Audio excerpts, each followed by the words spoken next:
Hello everyone, my name is Jaya Jalan और फिर से आपका वेलकम करती हूँ इस चैनल पे, क्लियर आईएएस चैनल पे। एंड आज टॉपिक है हमारा making of the constitution. Topic शुरू करने से पहले प्लीज़ इस चैनल को लाइक करिए, सब्सक्राइब करिए, शेयर करिए एंड अगर आपको पसंद आई हो वीडियो तो कमेंट सेक्शन में ज़रूर बताइएगा।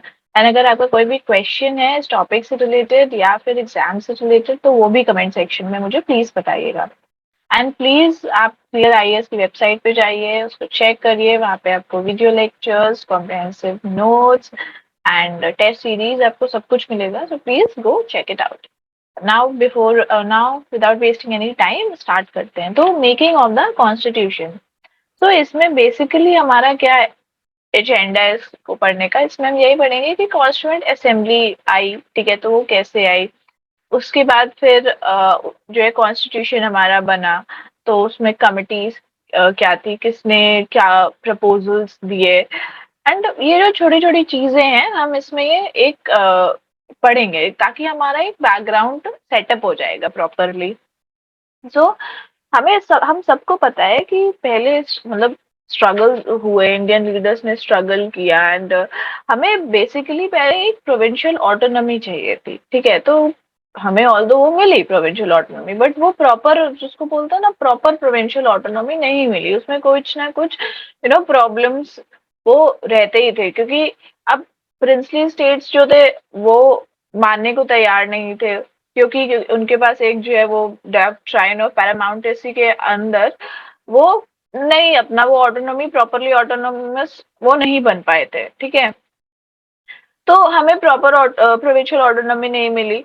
तो हमारा मेन एजेंडा वही था, पहले पहले स्टार्टिंग में वही था कि हमें पहले वो मिले, उसके बाद हम आगे की सोचेंगे। तो अपना रोड मैप हमने जो बनाया था तो उसमें फर्स्ट स्टेप हमने यही सोच के चले थे। तो उसके बाद फिर जब अराइवल हुआ गांधी जी का तो एक मेजर टर्न आया हमारे इंडियन हिस्ट्री में, एक मेजर टर्न आया। फिर उस वहां से जो है इंडिपेंडेंस की शुरुआत हुई। ऑल्दो हमने पूर्ण स्वराज की शुरुआत पहले ही कर दी थी कि हमें पूर्ण स्वराज चाहिए, बट मेजर टर्न जो आया वो हमारा गांधी जी के आने के बाद आया हमारा।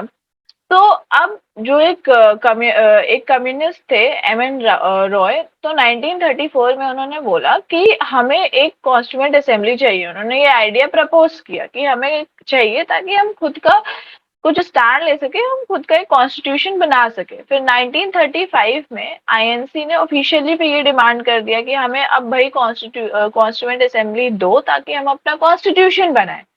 फिर क्या हुआ, ये सब आइडिया डेवलप हुए। फिर 1938 में जवाहरलाल नेहरू ने on the behalf of INC उन्होंने बोला कि हमें अपना कॉन्स्टिट्यूशन बनाना है, हमें किसी की इंटरफेरेंस नहीं चाहिए, हम खुद से अपना कॉन्स्टिट्यूशन बनाएंगे, हमें कॉन्स्टिट्यूएंट असेंबली सेटअप करेंगे जिसके मेंबर्स को इलेक्ट करेंगे on the basis of adult franchise. तो अब हम सबको पता है कि 1940 में फिर हिटलर आए, सेकेंड वर्ल्ड वॉर चालू हुआ, तो ब्रिटिश के ऊपर बड़ा प्रेशर पड़ा, ठीक है, क्योंकि इधर से हिटलर इधर से जापान, तो काफी ज्यादा उनके ऊपर प्रेशर बना। सो जो हमारे इंडिया के जो वॉइस रॉय थे वो थे लॉर्ड लिलिंथ को। तो लॉर्ड लिलिंथ को ने क्या किया, उन्होंने किसी से कंसल्ट किए बिना ये बोल दिया कि अब इंडिया भी जो है वर्ल्ड वॉर 2 का पार्ट है, अब वो हमारे ब्रिटिश के साइड से वो वॉर लड़ेगा। तो लीडर्स को ये पसंद नहीं आया कि उनका भी एक वैलिड पॉइंट था। आपने ये बोला कि ये जो वर्ल्ड वॉर 2 का जो वॉर है, ठीक है, वो एक डेमोक्रेटिक फ्रीडम के लिए है, ठीक है, एक स्टैंड के लिए, इंडिविजुअल स्टैंड के लिए, एक हमारे तो आप उस वो वॉर लड़ रहे हो अपने फ्रीडम के लिए, डेमोक्रेटिक फ्रीडम के लिए, ठीक है, अपने इंडिविजुअल स्टैंड के लिए। बट आप हमसे वॉर क्यों लड़वा रहे, क्योंकि ना हम फ्री तो है नहीं, हमें फ्रीडम तो मिली नहीं है, तो हम कैसे किसी और की वॉर में जा सकते हैं। फिर उन्होंने बोला कि ठीक है, चलो हम आपकी वॉर भी लड़ने को तैयार है, बट हमारी कुछ कंडीशंस हैं। तो लॉर्ड लिलिंथगो ने बोला ठीक है, बताओ भाई क्या कंडीशन है। तो उन्होंने बोला कि हमको इंडिपेंडेंस चाहिए, ठीक है, हमें दे दो इंडिपेंडेंस, हम वॉर लड़ेंगे। तो जो है फिर लॉर्ड लिलिंथगो ने ये बोला कि ठीक है, वॉर खत्म होने के बाद हम जो है आपको इंडिपेंडेंस देंगे। तो फिर ये अगस्त 8 1940 में ये हम उन्होंने ये प्रपोजल रखा, तो इसीलिए इसको अगस्त ऑफर बोला गया। फिर ये प्रपोजल रिजेक्ट हो गया, ठीक है, फिर आया क्रिप्स मिशन आया। तो ये जो क्रिप्स मिशन था वो इस ऑगस्ट ऑफर को फॉर्मलाइज करने के लिए ये क्रिप्स मिशन हमारा आया।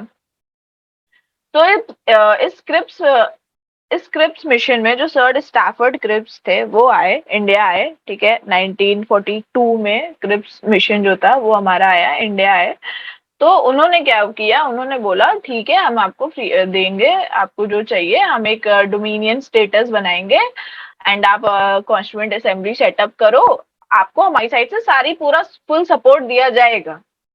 बट ये जो क्रिप्स मिशन था वो रिजेक्ट हो गया। क्यों? क्योंकि मुस्लिम लीग अपना एक स्टांस बना के चले थे। उन्होंने बोला कि हमें तो फ्रीडम, हमें पाकिस्तान चाहिए, हमें सेपरेट नेशन चाहिए अपना। तो वो मान नहीं रहे थे। और उस टाइम जो इंडिया था उन्होंने बोला कि हमें अनडिवाइडेड इंडिया चाहिए। तो इस कॉन्फ्लिक्ट की वजह से ये क्रिप्स मिशन फेल हो गया। अब क्रिप्स मिशन के फेल होने के बाद जो है गांधी जी ने बोला कि भाई अब तो बहुत हो गया बॉस, अब तो डू और डाई वाला सिचुएशन है। तब हमारा आया क्विट इंडिया मूवमेंट। ठीक है, तो क्विट इंडिया मूवमेंट के बाद वही गांधी जी का फास्ट, देन वेवल प्लान और शिमला कॉन्फ्रेंस जिसको बोलते हैं वो आया। फिर आईएनए ट्रायल हुआ and royal Indian navy ratings mutiny Feb 18 1946, ये सब होती गई। ठीक है। अब ऑल दो मतलब ब्रिटिश जो थी वो वॉर जीत गई थी, बट क्या हुआ, उनकी जो पोजीशन थी ब्रिटिश की वो वीकन हो गई, वो कमजोर हो गई उनकी पोजीशन। तो अब उन और इतना सब कुछ उधर उधर उनकी पोजीशन वीक हुई थोड़ी सी, इधर जो है पूरे राइट्स राइट्स होने लग गए इंडिया में। तो उन्होंने कहा भाई अब तो हम नहीं कर सकते, अब हम रोक नहीं सकते हैं, तो अब हमें किसी ना किसी तरीके से इनको शांत कराना है, हमें कुछ ना कुछ तो इनको देना ही पड़ेगा।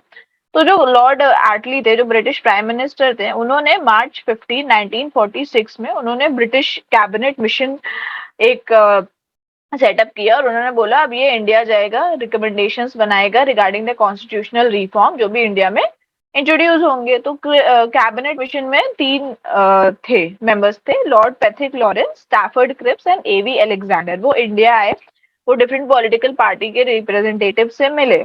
ठीक है, एक सेटिस्फैक्टरी सोल्यूशन निकालने की कोशिश किया बट आया नहीं। क्यों? क्योंकि फिर से मुस्लिम लीग अपने स्टैंड पे था कि लॉर्ड वो जिन्ना जी अपने स्टैंड पे थी कि नहीं हमें एक सेपरेट नेशन चाहिए। और अभी भी जो ना ब्रिटिशर्स ये मान रहे थे कि नहीं हम ये जो है डिवीजन ऑफ नेशन की ये जो थ्योरी है, टू नेशन थ्योरी जो है, हम इसको नहीं मानते हैं। एंड कांग्रेस भी अपने स्टैंड पे था कि नहीं हमें भी अनडिवाइडेड इंडिया चाहिए। तो क्रिप्स कैबिनेट मिशन प्लान भी ऐसा फेल हो ही रहा था। बट फिर दोनों पार्टी एक कंसेंसस पे आए और उन्होंने कहा ठीक है चलो क्या। फिर उन्होंने एक सोल्यूशन ये बताया ब्रिटिशर्स ने कि हम इंटरिम गवर्नमेंट तो चलो फॉर्म कर लेते हैं, हम इंटरिम गवर्नमेंट फॉर्म करते हैं, हम करा देते हैं आपका इलेक्शन, इलेक्शन कराने के बाद देखा जाएगा जो होगा। तो उस पे फिर मुस्लिम जो जिन्ना जी थे वो मान गए। तो फिर तब हमारा ये कैबिनेट मिशन प्लान एक तो पब्लिश हुआ May 16 1946 में, हमारा कैबिनेट मिशन प्लान हुआ। और फिर हमारा जो है उसी के अंदर कैबिनेट मिशन प्लान के अंदर ही कॉन्स्टिट्यूएंट असेंबली कॉन्स्टिट्यूट हुई नवंबर 1946 में। अब उसी पे हमारा हुआ फिर इलेक्शन हुआ। तो इलेक्शन में क्या था, जो टोटल स्ट्रेंथ थी असेंबली की वो तो हमारी 389 थी। ठीक, अब 389 में से जो 296 सीट्स जो थी वो ब्रिटिश इंडिया को, जो 296 सीट्स थी वो ब्रिटिश इंडिया को दे दी गई थी। एंड जो हमारी मतलब जिसमें से 292 जो मेंबर्स थे वो 11 गवर्नर्स प्रोविंसेस से लाए गए थे एंड 4 जो थे वो चीफ कमिश्नर प्रोविंसेस से लाए गए थे एंड 93 प्रिंसली स्टेट्स थे। और ये जो भी सीट्स जो भी एलोकेट हो रही थी, अलॉट हो रही थी, वो पॉपुलेशन के प्रपोर्शन में हो रही थी। तो इसमें और एक चीज ये आती है कि जो इलेक्शंस थे वो हमारे प्रोपोर्शनल रिप्रेजेंटेशन से थे, needs of single transferable votes. And हर एक कम्युनिटी के जो रिप्रेजेंटेटिव थे उनको जो है जो मेंबर्स थे कम्युनिटी के वो इलेक्ट करते थे प्रोविंशियल लेजिस्लेटिव असेंबली के लिए। एंड जो प्रिंसली स्टेट के जो रिप्रेजेंटेटिव थे उनको जो हेड्स थे प्रिंसली स्टेट के वो करते थे। और कुछ सीट्स डिवाइडेड हो रही थी, जो सीट्स जो थी वो डिवाइडेड हो रही थी तीन प्रिंसिपल कम्युनिटीज में, जो जनरल हो गई, सिख्स एंड मुस्लिम के अलावा जो बच गए, और सिख और मुस्लिम की हो गई। तो एक तरीके से यहाँ पे जो कॉन्स्टिट्यूएंट असेंबली थी वो कुछ पार्टली इलेक्टेड थी, कुछ पार्टली नॉमिनेटेड बॉडी हो गई थी, बट जो मेंबर्स थे वो हमारे इनडायरेक्टली ही इलेक्टेड हो रहे थे। तो जब ये सब हमारा इलेक्शन विलेक्शन हुआ, तो इलेक्शन में अब 208 सीट्स जो थी, मतलब जो इलेक्शन था हमारा, 296 सीट्स जो ब्रिटिश इंडिया का इंडियन प्रोविंसेस को जो अलॉट की गई थी, उसका जो इलेक्शन था वो हमारा जुलाई अगस्त 1946 में हुआ, जिसमें इंडियन नेशनल कांग्रेस जो थी उनको 208 सीट्स मिल गई एंड मुस्लिम लीग को 73 सीट्स मिली, और कुछ जो इंडिपेंडेंट जो लोग थे उनको 15 सीट्स मिली। और 93 सीट जो पिछली स्टेट्स को दी गई थी वो फिल ही नहीं हुई, बिकॉज वो कॉन्स्टिट्यूएंट असेंबली पॉलिटिक्स इन सबसे बोले कि भाई देखो मेरे को दूर रखो, मेरे को नहीं जाना है इसमें, तो वो दूर ही रहे। तो जो 73 सीट जो मुस्लिम लीग को मिली, तब फिर जिन्ना जी ने सोचा कि भाई साहब 73 सीट्स में तो मेरा पाकिस्तान बनना मुश्किल है। तो जब वो पहले जो मान गए थे, ठीक है, कॉन्स्टिट्यूएंट असेंबली के लिए कैबिनेट मिशन प्लान जो पहले अग्री कर गए थे, फिर वो विड्रॉ कर लिए। तो जब पहला जो फर्स्ट मीटिंग जो हुई थी 9 दिसंबर 1946 में, तो ये था जिन्ना ने बोला कि ठीक है मैं आऊंगा, मैं अटेंड करूंगा। बट जब उन्होंने रिजल्ट देखा इसका, जब उनका जो इलेक्शन रिजल्ट आया, तो इलेक्शन रिजल्ट उनको सिर्फ 73 सीट्स मिली, तो मुस्लिम लीग ने बायकॉट कर लिया। तब फिर हमारी जो फर्स्ट मीटिंग हुई तो उसमें सजदानंद सिन्हा हमारे टेम्परेरी प्रेसिडेंट बने, और फिर जब सेकंड मीटिंग हुई 11 दिसंबर 1946 में, उसमें परमानेंट प्रेसिडेंट हमारे राजेंद्र प्रसाद बने and vice president H C. Mukherjee, V T. Krishnachari and constitutional adviser B N. Rau बने। तो एक तरीके से दो वाइस प्रेसिडेंट और एक प्रेसिडेंट हमें मिल गए थे। फिर अब हमारा आता है first session of constituent assembly. अगर फर्स्ट मीटिंग पूछेंगे तो हमारी वो 9 दिसंबर 1946 में हुई थी। फर्स्ट सेशन अगर पूछा जाएगा तो वो कब हुआ था? 13 दिसंबर 1936 में हुआ था। तो ये जो 13 दिसंबर 1936 है, ये बहुत ही इंपॉर्टेंट सेशन बोला गया इसलिए बिकॉज यहाँ पे जवाहरलाल नेहरू जी ने मूव किया था एक हिस्टोरिक ऑब्जेक्टिव रेजोल्यूशन। जो हिस्टोरिक ये जो ऑब्जेक्टिव रेजोल्यूशन था वो बाद में जाके हमारा प्रियम्बल का फाउंडेशन बना, प्रियम्बल का बेसिस बना। तो ये जो ऑब्जेक्टिव रेजोल्यूशन, ये एक तरीके से, जैसे प्रियम्बल क्या है, प्रियम्बल हमारा एक प्रीफेस है, ठीक है, जो हमें एक शॉर्ट में बता देता है कि भाई हमारे कॉन्स्टिट्यूशन में ये चीजें हैं। तो सेम तो वही है ऑब्जेक्टिव रेजोल्यूशन, एक फाउंडेशन बोल लो, ठीक है, फंडामेंटल हो गया ये हमारे कि हमारा कॉन्स्टिट्यूशन किस बेसिस पे स्टैब्लिश होना चाहिए। तो ये एक ऑब्जेक्टिव रेजोल्यूशन ये था। अब उन्होंने मेजर पॉइंट्स इसमें क्या दिए थे, उन्होंने ये बोला कि जो कॉन्स्टिट्यूएंट असेंबली है, ठीक है, वो ये बोलती है, वो ये मानती है कि जो इंडिया है वो एक इंडिपेंडेंट सॉवरेन रिपब्लिक नेशन है। फिर उन्होंने ये बोला कि वो डेमोक्रेसी को एडवोकेट कर रही है, मीन्स कि उनकी जितनी भी जो भी पावर्स है, लेजिस्लेचर की जो भी पावर्स हैं, ठीक है, तो पार्लियामेंट की जो भी पावर्स हो गई, वो जो भी है वो हम लोग पीपल से ड्रॉ करते हैं, वो हमारे लोगों से आती है। जैसे प्रीएम्बल में होता है ना, we the people of India, तो हमारा जो सोर्स ऑफ पावर है वो लोग है, वो हमारे पीपल हैं, इसीलिए वो डेमोक्रेसी एडवोकेट कर रही है। देन फंडामेंटल राइट्स उन्होंने बोले कि उन्होंने बोला कि जो है हर एक इंसान को, हर एक इंडिविजुअल पर्सन को, ठीक है, जस्टिस मिलेगा, justice social, economic, political and then equality मिलेगी स्टेटस ऑफ अपॉर्चुनिटी में, and before the law freedom of thought, expression, belief, faith, worship, vocation, association, action, subject to law and public morality, ये सब मिलेगा। तो ये सब जो उन्होंने बताया वो बाद में जाके हमारा क्या बन गया, वो फंडामेंटल राइट्स बन गया। फिर उन्होंने ये भी बोला कि हम लोग जो है बैकवर्ड क्लासेस जो भी हो गई, tribal areas and minority, depressed classes, हम उन सबको जो है एक प्रॉपर सेफ गार्ड करेंगे, उनको भी हम प्रॉपर जो है उनके लिए भी प्रोविजंस लेके आएंगे ताकि वो उनके जो राइट्स हो वो सेफ गार्ड रहे। तो ये बाद में हमारा क्या जाके बना, पार्ट 10 और पार्ट हमारा 16 बन गया। फिर इसमें ये बोला गया, उन्होंने ये चीज भी बोली कि जो गवर्नमेंट है, जो सेंटर में है, वो उसे मेंटेन करके रखनी पड़ेगी integrity of the territory of the republic of India, उसके sovereign rights on land, sea and जो भी लॉज जो भी बेस्ड होंगे सिविलाइज नेशंस के, उन सब पे उसको जो सेंट्रल गवर्नमेंट है उसे मेंटेन करना पड़ेगा इंटेग्रिटी।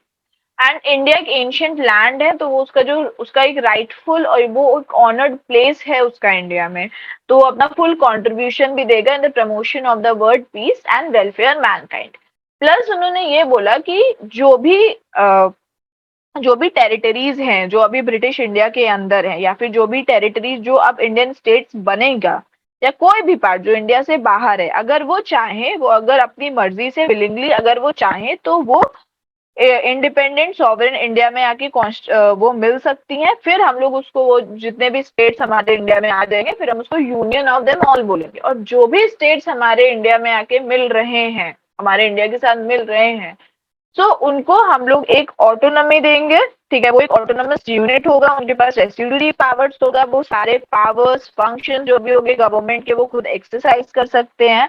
ठीक है, और जो है उनको, वो अपने अकॉर्डिंग अपने स्टेट में जो भी लॉज जो भी है वो पास कर सकते हैं, उनके पास उतनी पावर है, वो ऑटोनोमस है। बट कुछ ऐसी पावर्स होंगी जो सिर्फ यूनियन के पास होंगी, वो सिर्फ यूनियन ही एक्सरसाइज करेगा। हम जब बाद में जाएंगे, जब हम सेंटर और स्टेट के बीच का जब हम पढ़ेंगे, तब हम उसमें देखेंगे कि स्टेट लिस्ट, सेंट्रल लिस्ट, तो उसमें हमें बाद में पता चलेगा कि कौन सी पावर्स होगी। जैसे लिस्ट होता है ना, central list, state list, concurrent list and residuary list आ गई। तो ये सब हम जब बाद में जाके पढ़ेंगे, तो हमें प्रॉपर समझ में आएगा कि सेंटर और स्टेट के बीच का डिफरेंस कैसे। सेंटर एक किसके पास एक होल्ड भी है एक तरीके से स्टेट के पास, जैसे हम बोलते हैं ना कि हमारा जो इंडिया है वो फेडरल भी है, यूनिटरी भी है। तो ये सब हम बाद के लेक्चर्स में पढ़ेंगे। ये अभी बेसिक है कि ऑब्जेक्टिव रेजोल्यूशन में जवाहरलाल नेहरू जी ने ये बात बोली थी। नेक्स्ट, अब 19 अब क्या हुआ कि जो है जब ये सब हो रहा था, ये सब कुछ हमारा हुआ,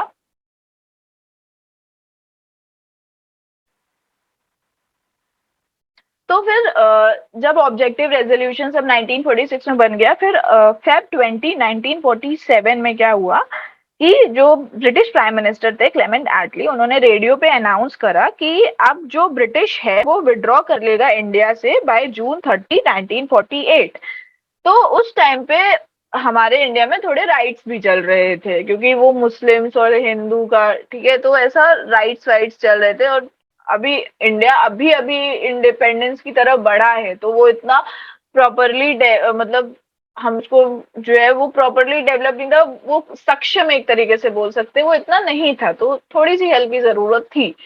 तो फिर जो क्लेमेंट एटली थे, उन्होंने लॉर्ड माउंटबेटन को इंडिया भेजा, माउंटबेटन प्लान। फिर लॉर्ड माउंटबेटन आए, माउंटबेटन प्लान के साथ आए, जिसको हम लोग बाल्कन प्लान भी कहते हैं। तो वो जून 3 1947 में उन्होंने अपना प्लान ऐसा अनाउंस किया। क्या हुआ, वो उन्होंने जिन्ना जी को भी बुलाया कि आप आओ, बताओ क्या दिक्कत है। तो उन्होंने बोला कि देखो, हमें अब हम किसी चीज पे कॉम्प्रोमाइज नहीं करेंगे, हमें चाहिए अपना सेपरेट नेशन, हमें पाकिस्तान चाहिए।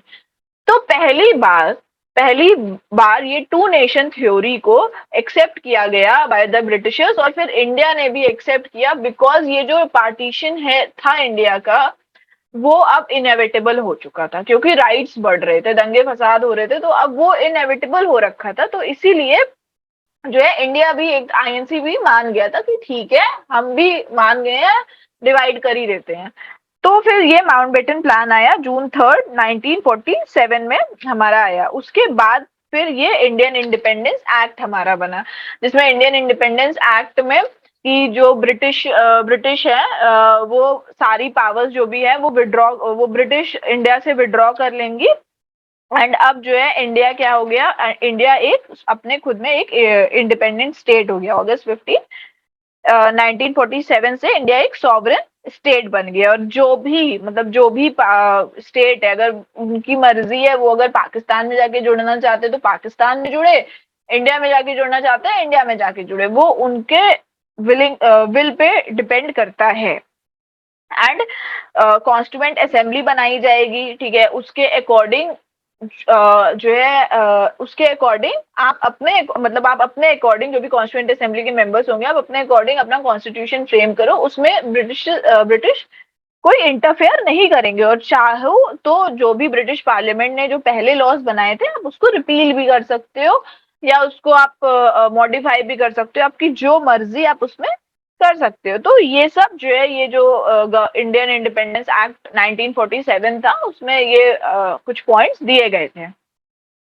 तो जब तक हमारा तो ये चेंजेस जो आए इंडियन इंडिपेंडेंस एक्ट, चेंजेस भी अब हमने किए। इसमें ये हमने बोल दिया कि अब जो असेंबली है ये सॉवरेन बॉडी है, ये खुद का कॉन्स्टिट्यूशन बना सकती है विदाउट एनी इंटरफेरेंस, ऑल्दो हमने मदद ली थी।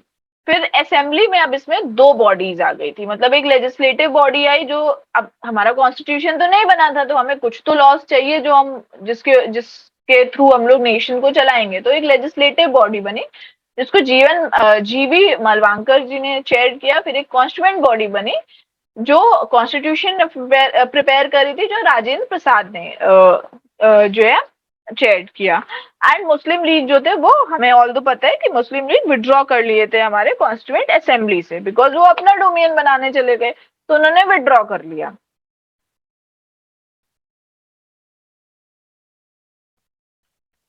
फिर अब कुछ पॉइंट्स है जो हमें याद रखने हैं। और जब तक मतलब हमें ये पता है कि 51 52 में हमारे ये जो जनरल इलेक्शंस हमारे हेल्ड हुए, तो फिर हमारे जब हमारे पास प्रॉपर कॉन्स्टिट्यूशन आ गया, उससे पहले जो हमारा इंटरिम कॉन्स्टिट्यूशन, हम Indian independence act 1947 and government of India act 1935 के अकॉर्डिंग अपना नेशन चला रहे थे। ठीक है, हम उसी को एक तरीके से अपना कॉन्स्टिट्यूशन मान रहे थे। तो जैसे हमारा जनरल इलेक्शन हुआ, हमारा कॉन्स्टिट्यूशन आया, तो वो सब हमारे जो इंटरिम कॉन्स्टिट्यूशन जो हमने माना था, वो हमने हटा दिया। कुछ पॉइंट्स हैं कि हमने नेशनल फ्लैग अडॉप्ट किया था जुलाई 22 1947 में, नेशनल एंथम जनवरी 24 1950, नेशनल सॉन्ग जनवरी 24 1950, एंड राजेंद्र प्रसाद हमारे पहले प्रेसिडेंट बने ऑन Jan 24 1950। और टोटल 11 सेशन लगे 2 साल में, 11 महीने और 18 दिन में पूरे टोटल इतना सेशन हमारा लगा था एक कॉन्स्टिट्यूशन हमारा फ्रेम करने के लिए। फाइनल सेशन जो हुआ वो Jan 24 1940 में हुआ। फिर हमारे जनरल इलेक्शंस हमारे चालू हो गए। अब कुछ कमिटीज आती हैं, तो दो कमिटीज थी, मेजर थी एंड माइनर कमिटीज थी। तो मेजर कमिटीज में यूनियन पावर कमिटी आ गई, उसको चेयर किए Jawaharlal Nehru. Union constitution committee Jawaharlal Nehru, provincial constitution committee Sardar Vallabh Bhai Patel, drafting committee B R Ambedkar, advisory committee on fundamental rights minorities tribal and excluded area Sardar Vallabh Bhai Patel, rules of procedure committee doctor Rajendra Prasad, States Committee, Committee for Negotiating with States, Jawaharlal Nehru, and Steering Committee, doctor Rajendra Prasad. फिर कुछ minor committees आती हैं, जिसमें हमारा एक function of constituent assembly के लिए committee आती है, जो जीवी मालवांकर जी ने किया था। Order of business committee doctor K M Munshi, house committee B Pattabhi Sitaramayya, ad hoc committee आती है नेशनल फ्लैग पे Rajendra Prasad, doctor Rajendra Prasad, special committee to examine the draft constitution Alladi Krishna Swami Ayyar, credential committee Alladi Krishna Swami Ayyar, finance and staff committee doctor Rajendra Prasad. Then Committee on Chiefs Commissioners Provinces B. Pattabhi Sitaramaya, Commission of on Linguistic Provinces S.K. Dhar, Expert Committee on Financial Provisions of the Union Nalini Ranjan Sarkar, Ad Hoc Committee on Supreme Court S. Vardacharya, and Special Committee to examine the draft Constitution Jawaharlal Nehru, and Ad Hoc Committee on Citizenship S. Vardacharya। इतना कुछ याद करने की जरूरत नहीं है, major committees आप याद रखो, बट स्टिल एक बार इसको भी देख लो। फिर एक मेन और कमेटी आती है, ड्राफ्टिंग कमेटी आती है, जो हमारा कॉन्स्टिट्यूशन जो ड्राफ्ट करी थी, वो सेटअप हुई August 29 1947। उसके चेयरमैन कौन थे? बी आर अम्बेडकर, और उसके जो 6 बाकी के मेंबर्स हो गए थे। फिर हम इनैक्टमेंट और इन्फोर्समेंट पे आते हैं। जो हमारा फर्स्ट ड्राफ्ट जो था कॉन्स्टिट्यूशन का, वो हमने वो पब्लिश हुआ फेब 1948 में। फिर हमने 8 महीने दिए थे, जो लीडर जो ड्राफ्टिंग कमेटी थी, उन्होंने 8 महीने दिए थे कि आप कुछ भी डिस्कस करो उस ड्राफ्ट को, प्रपोज करो अमेंडमेंट्स को, अगर कोई पब्लिक कमेंट्स क्रिटिसिज्म जो भी सजेशन है, वो ड्राफ्टिंग कमेटी उसको देखेगी, एंड फिर उसके अकॉर्डिंग उन्होंने सेकेंड ड्राफ्ट प्रिपेयर किया, जो अक्टूबर 1948 में पब्लिश हो गया। फिर ड्राफ्टिंग कमेटी को टोटल 141 डेज लगे और उन्होंने बैठ के फिर उन्होंने फाइनल ड्राफ्ट एक तरीके से तैयार किया। तो जो फाइनल ड्राफ्ट था असेंबली में वो नवंबर 4 1948 में उन्होंने किया। जो फर्स्ट रीडिंग स्टार्ट हुई जो नवंबर 9 1948 तक चली। फिर उन्होंने सेकेंड रीडिंग स्टार्ट करी क्लॉज बाय क्लॉज जो हमारी नवंबर 15 1948 से लेके जो एंड हुई October 17 1949 में। फिर थर्ड रीडिंग जो थी जो ड्राफ्ट की वो नवंबर 14 1949 में आई। तब जो है बी आर अम्बेडकर ने ये एक मोशन मूव कर दिया कि अब जो कॉन्स्टिट्यूशन है वो सेटल असेंबली ने सेटल कर दिया है, वो पास हो चुका है। एंड जो मोशन था हमारा ड्राफ्ट कॉन्स्टिट्यूशन का वो एक तरीके से पास कब माना गया 26 नवंबर 1949। तो हमारे जो प्रिएम्बल है प्रिएम्बल में भी नीचे लिखा गया है कि जो कॉन्स्टिट्यूशन है उन्होंने अडॉप्ट किया है, जो कॉन्स्टिट्यूशन है वो अडॉप्ट हुआ है November 26 1949 में, जिसमें 395 आर्टिकल्स हैं और 8 शेड्यूल्स हैं। तो ये प्रिएम्बल में भी दिया गया है। तो अगर हम अडॉप्ट कब पूछेंगे, कब अडॉप्ट हुआ है, कब इनैक्ट हुआ है, तो हम कौन सी डेट बोलेंगे 26 नवंबर 1949। और वही अगर हमसे पूछा जाएगा कि कमेंसमेंट का डेट क्या है, इन्फोर्समेंट का डेट क्या है, तो वो हम क्या बोलेंगे January 26 1950। January 26 क्यों बोला गया, क्यों ये स्पेसिफिक डेट चुनी गई, क्योंकि इसी दिन पूर्ण स्वराज हमने लॉन्च किया था। पूर्ण स्वराज जो हम मनाए थे, पूर्ण स्वराज डे हम जो मनाए थे वो 26 जनवरी को ही हमने बनाया था। लाहौर सेशन में हमने पूर्ण स्वराज डिक्लेयर किया था। दिसंबर 1929 लाहौर सेशन में हमने पूर्ण स्वराज के लिए घोषणा कर दी थी। तो ये दो डेट्स हमें याद रखनी है। एडॉप्शन और इनैक्टमेंट कब हुआ था 26 नवंबर 1949 और कमेंसमेंट कब हुआ था January 26 1950। अब कुछ क्रिटिसिज्म भी आते हैं। अब आप भी कुछ काम करते हो तो कुछ लोग बढ़ाई करते हैं, कुछ लोग बुराई करते हैं, कुछ लोग क्रिटिसाइज करते हैं। तो कॉन्स्टिट्यूएंट असेंबली के लिए भी कुछ क्रिटिसिज्म आए थे। तो पहले क्या क्रिटिसिज्म आया था कि ये एक रिप्रेजेंटेटिव बॉडी नहीं है, ठीक है। तो ये बोला गया कि जो उसके जो मेंबर्स हैं वो डायरेक्टली तो इलेक्टेड नहीं है पीपल से, ठीक है, by the universal adult franchise. जो ये सारे इनडायरेक्टली इलेक्टेड है, तो एक तरीके से ये रिप्रेजेंटेटिव बॉडी नहीं है। फिर दूसरा बोला गया ये सॉवरेन बॉडी भी नहीं है, क्योंकि जो कॉन्स्टिट्यूएंट असेंबली बनी है वो ब्रिटिशर्स के प्रपोजल से बनी है। आपने सारे सेशंस जो भी किए हैं वो उनकी परमिशन से किए, तो ये सॉवरेन बॉडी कैसे हो गई आपकी। उसके बाद ये टाइम कंज्यूमिंग है। तो इवन जो है जो नसीरुद्दीन अहमद थे उन्होंने बोला कि ये ड्राफ्टिंग कमेटी नहीं, इसे डिफ्टिंग कमेटी बोलो, क्योंकि जो अमेरिकन कॉन्स्टिट्यूशन थे उनको सिर्फ 4 महीने लगे, आपको इतना टाइम लगा तो बहुत ही टाइम कंज्यूमिंग है। देन डोमिनेटिंग बाय कांग्रेस, ठीक है, डोमिनेटेड बाय कांग्रेस। तो जो ड्राफ्ट जो जो कॉन्स्टिट्यूएंट असेंबली है, तो पहले तो सिर्फ हमारे पास एक ही पार्टी, एक तरीके से मेन पार्टी कौन थी, एक ही पार्टी थी, आईएनसी थी, वही कांग्रेस पार्टी जो आई। उसके बाद और पार्टीज आना शुरू हुई। तो उस टाइम जो कांग्रेस थी तो उसने यही बोला गया कि ये जो कॉन्स्टिट्यूएंट असेंबली है उसको सिर्फ कांग्रेस ही डोमिनेट करी और कोई तो पार्टी नहीं है। तो एक तरीके से हम ये बोल सकते हैं, जो ग्रैनविल ऑस्टिन थे, ये एक अमेरिकन कॉन्स्टिट्यूशनल एक्सपर्ट है, उन्होंने यही बोला कि ये वन पार्टी बॉडी है और एक ये वन पार्टी कंट्री में ये एक वन पार्टी बॉडी है कांग्रेस, ये कॉन्स्टिट्यूएंट असेंबली के लिए बोला गया। फिर ये लॉयर पॉलिटिशियन डोमिनेशन बोला गया, क्योंकि ज्यादातर जो कॉन्स्टिट्यूएंट असेंबली में जो लोग थे वो या तो लॉयर्स थे, पॉलिटिशियंस थे। जो कॉमनर्स जो रिप्रेजेंटेटिव थे, जो बाकी के जो सेक्टर्स के जो रिप्रेजेंटेटिव थे वो इतना प्रॉपरली रिप्रेजेंट नहीं हुए थे। सिर्फ लॉयर और पॉलिटिशियंस थे। इसीलिए जब हम बात करते हैं कि हमारा जो कॉन्स्टिट्यूशन है वो बहुत ही बल्कि है, बहुत ही लेंदी है, जब हम सैलिएंट फीचर्स ऑफ कॉन्स्टिट्यूशन पढ़ेंगे तो उसमें हम यही बोलेंगे कि लेंदीएस्ट कॉन्स्टिट्यूशन, लेंदीएस्ट रिटन कॉन्स्टिट्यूशन। तो हम ये क्यों, इसलिए उसका रीजन ये दे दिया गया था क्योंकि इसमें लॉयर्स इतने ज्यादा थे, पॉलिटिशियंस इतने ज्यादा थे कि उन्होंने बहुत ही डिफिकल्ट टर्म्स उन्होंने अपनी लैंग्वेज में इतना ज्यादा इंक्लूड कर दिया था कि वो बहुत बल्कि हो गया हमारा कॉन्स्टिट्यूशन। तो जो कॉन्स्टिट्यूएंट असेंबली थी उसमें लॉयर पॉलिटिशियन डोमिनेशन था। फिर डोमिनेटेड बाय हिंदू। अब जब पार्टीशन हो गया इंडिया का, तो जो कांग्रेस जो पार्टी थी, हमारी कॉन्स्टिट्यूएंट असेंबली थी, उसमें मुस्लिम्स माइनॉरिटी थी, सिक्स माइनॉरिटीज थी, जो मेजोरिटी में जो थे हिंदू थे। तो इसीलिए बोला गया कि ये कॉन्स्टिट्यूएंट असेंबली को सिर्फ हिंदू ही डोमिनेट कर रहे हैं। जैसे लॉर्ड विस्काउंट ने यही बोला कि ये बॉडी, विस्काउंट साइमन ने बोला कि it is a body of Hindu. And Winston Churchill जो थे उन्होंने भी ये बोला कि ये जो कॉन्स्टिट्यूएंट असेंबली है इसको सिर्फ एक मेजर कम्युनिटी जो है इंडिया की वही रिप्रेजेंट कर रहा है। तो ये सारे क्रिटिसिज्म हमारे पास आए थे।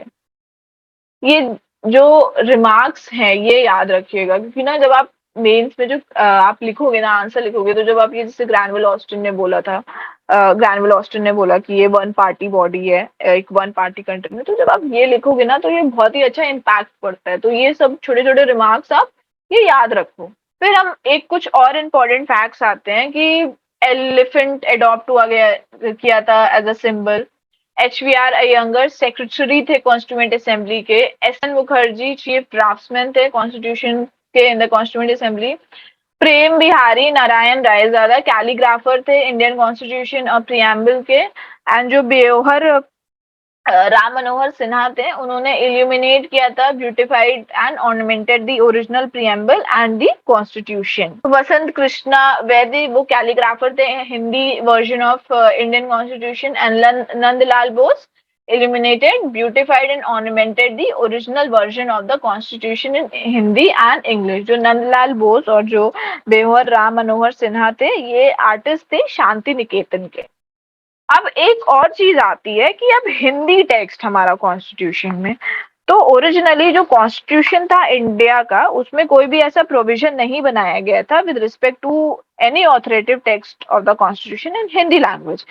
बट बाद में 58 कॉन्स्टिट्यूशनल अमेंडमेंट एक्ट 1987 आया। तो इस अमेंडमेंट ने एक नया आर्टिकल इंक्लूड किया, इंसर्ट किया, जो था 394A। एंड ये in the last part of the constitution, that is part 22। तो ये जो आर्टिकल था उसमें कुछ प्रोविजंस आते थे। इसमें जो प्रेसिडेंट है वो अपने अथॉरिटी के अंदर पब्लिश कर सकता है कि एक ट्रांसलेशन कॉन्स्टिट्यूशन का हिंदी लैंग्वेज में, और जो भी मॉडिफिकेशन जो भी जरूरी है, ठीक है, in the conformity with the language वो आप लाओ। स्टाइल, टर्मिनोलॉजी जो भी आपको करना है उसमें आप उसको हिंदी में करो। बट जितने भी अमेंडमेंट्स हैं कॉन्स्टिट्यूशन के, जो भी आप कर रहे हो इंग्लिश से हिंदी में कर रहे हो, उसका मतलब नहीं बदलना चाहिए। आप एक ये चीज आपको ध्यान में रखनी है कि वो मतलब नहीं बदलना चाहिए। बाकी आपको जो भी टर्मिनोलॉजी यूज करनी है, जो भी स्टाइल यूज करना है वो आप करो। देन जो ट्रांसलेशन होगा, हर एक अमेंडमेंट का ट्रांसलेशन होना चाहिए फ्रॉम इंग्लिश टू हिंदी। अगर कोई भी प्रॉब्लम, अगर कोई भी डिफिकल्टी आती है तो जो प्रेसिडेंट जो है वो हिंदी टेक्स्ट को दोबारा रिवाइज भी करवा सकता है। अगर उसको लगता है कि नहीं ये थोड़ा प्रॉब्लम है तो वो कर सकता है ये। तो ये हमारा जो है एक नया आर्टिकल, जो एक ये आर्टिकल 394A हमारा इंक्लूड किया गया था with respect to the Hindi text of the constitution. तो आई गेस दैट्स इट, हमारा लेक्चर यहीं पे खत्म होता है। Thank you so much for joining me. अगर आपको ये वीडियो पसंद आई हो तो प्लीज मुझे कमेंट सेक्शन में बताइएगा। एंड आपको कौन सा टॉपिक अगर कोई और पढ़ना है तो वो भी मुझे बताइएगा। Please like, share and subscribe this channel. And thank you so much and all the best for your preparation.